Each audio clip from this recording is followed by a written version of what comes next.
ಶ್ರೀಮತಿ ಅನ್ನಪೂರ್ಣ ತುಕಾಮ ಅವರನ್ನ ವಿಧಾನಸಭೆಗೆ ಆಯ್ಕೆ ಮಾಡಿದ್ದೀರಿ.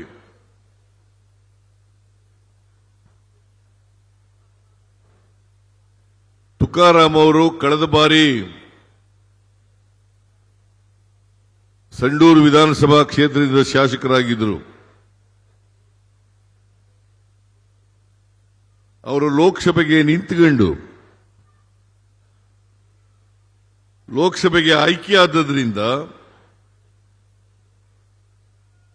ಸಂಡೂರು ವಿಧಾನಸಭಾ ಕ್ಷೇತ್ರ ತೆರವಾಗಿತ್ತು. ನಿಮ್ಮೆಲ್ಲರ ಅಭಿಪ್ರಾಯದಂತೆ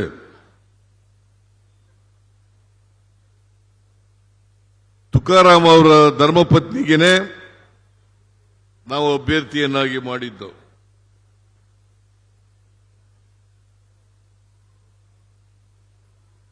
ಅವರನ್ನ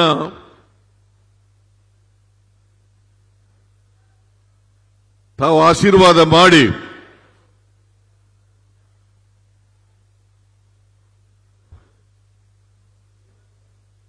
ಈ ಸಂಡೂರು ವಿಧಾನಸಭಾ ಕ್ಷೇತ್ರದ ಶಾಸಕರಾಗಿ ಆಯ್ಕೆ ಮಾಡಿ ವಿಧಾನಸಭೆಗೆ ಕಳಿಸಿದ್ದೀರಿ.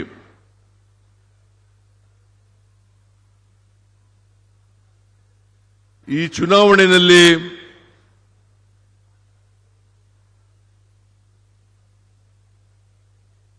ಶ್ರೀಮತಿ ಅನ್ನಪೂರ್ಣ ಅವರಿಗೆ ಆಶೀರ್ವಾದ ಮಾಡೋದ್ರ ಮೂಲಕ ಸಂಡೂರು ಯಾವಾಗಲೂ ಕೂಡ ಕಾಂಗ್ರೆಸ್ಸಿನ ಭದ್ರ ಕೋಟೆ ಅಂತಕ್ಕಂಥದ್ದನ್ನು ಸಾಬೀತು ಮಾಡಿದ್ದೀರಿ. ಅದಕ್ಕಾಗಿ ಸಂಡೂರಿನ ಎಲ್ಲ ಮತದಾರರಿಗೆ, ಮಹಾಜನತೆಗೆ, ಕಾರ್ಯಕರ್ತ ಬಂಧುಗಳಿಗೆ, ನಮ್ಮ ಪಕ್ಷದ ಮುಖಂಡರುಗಳಿಗೆ ವಿಶೇಷವಾದಂಥ ಧನ್ಯವಾದಗಳನ್ನು ಹೇಳಲಿಕ್ಕೆ ಬಯಸ್ತಾ ಇದ್ದೇನೆ. ಜೊತೆಗೆ ಶ್ರೀಮತಿ ಅನ್ನಪೂರ್ಣ ಅವರು ನೂತನವಾಗಿ ತಾವೆಲ್ಲರೂ ಕೂಡ ನಿಮ್ಮ ಪ್ರತಿನಿಧಿಯಾಗಿ ಆಯ್ಕೆ ಮಾಡಿಕೊಂಡಿದ್ದೀರಿ. ಅವರಿಗೆ ನನ್ನ ಪರವಾಗಿ, ಸರ್ಕಾರದ ಪರವಾಗಿ, ಪಕ್ಷದ ಪರವಾಗಿ, ನಿಮ್ಮೆಲ್ಲರ ಪರವಾಗಿ ಹೃತ್ಪೂರ್ವಕವಾದಂತಹ ಅಭಿನಂದನೆಗಳನ್ನು ಸಲ್ಲಿಸಲಿಕ್ಕೆ ಬಯಸ್ತಾ ಇದ್ದೇನೆ.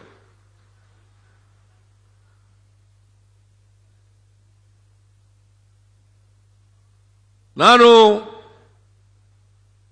3 ದಿನಗಳ ಕಾಲ ಇಲ್ಲಿ ಪ್ರಚಾರವನ್ನು ಮಾಡಿದೆ. ತುಕಾರಾಮ್ ಅವರು ಸರ್ಕಾರ ಹಮ್ಮಿಕೊಂಡಿರ್ತಕ್ಕಂಥ ಅನೇಕ ಕಾರ್ಯಕ್ರಮಗಳನ್ನು ಜನರಿಗೆ ಮುಟ್ಟಿಸ್ತಕ್ಕಂಥ ಕೆಲಸವನ್ನು ಮಾಡಿದ್ದಾರೆ. ಅವರು ಶಾಸಕರಾಗಿ, ಮಂತ್ರಿಗಳಾಗಿ ಜನರ ಜೊತೆ ನಿಕಟವಾದಂತಹ ಸಂಪರ್ಕವನ್ನು ಇಟ್ಕೊಂಡು ಜನರ ಮಧ್ಯೆ ಇದ್ದು ಕೆಲಸ ಮಾಡಿದ್ದಾರೆ. ಅವರು ಲೋಕಸಭೆಗೆ ಆಯ್ಕೆ ಮಾಡಿದ್ದೀರಿ. ನೀವು ಅವರ ಧರ್ಮಪತ್ನಿಯನ್ನ ಸಂಡೂರಿನಿಂದ ನಾವು ವಿಧಾನಸಭೆಗೆ ನಿಲ್ಲಿಸಿದ್ದೇವೆ. ದಯಮಾಡಿ ಆಶೀರ್ವಾದ ಮಾಡಿ ಅಂತೇಳಿ ನಿಮ್ಮಲ್ಲಿ ನಾನು ಮನವಿಯನ್ನು ಮಾಡಿದ್ದೆ. ಜೊತೆಗೆ ನಮ್ಮ ಪಕ್ಷದ ಸಿದ್ಧಾಂತ,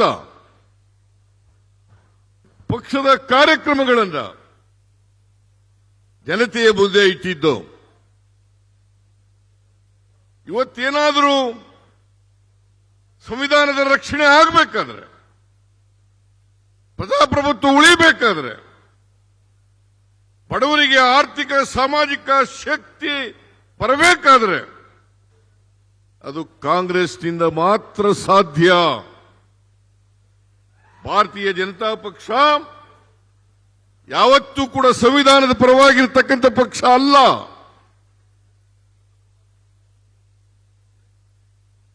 ಬಡವರ ಪರವಾಗಿರ್ತಕ್ಕಂಥ ಪಕ್ಷ ಅಲ್ಲ.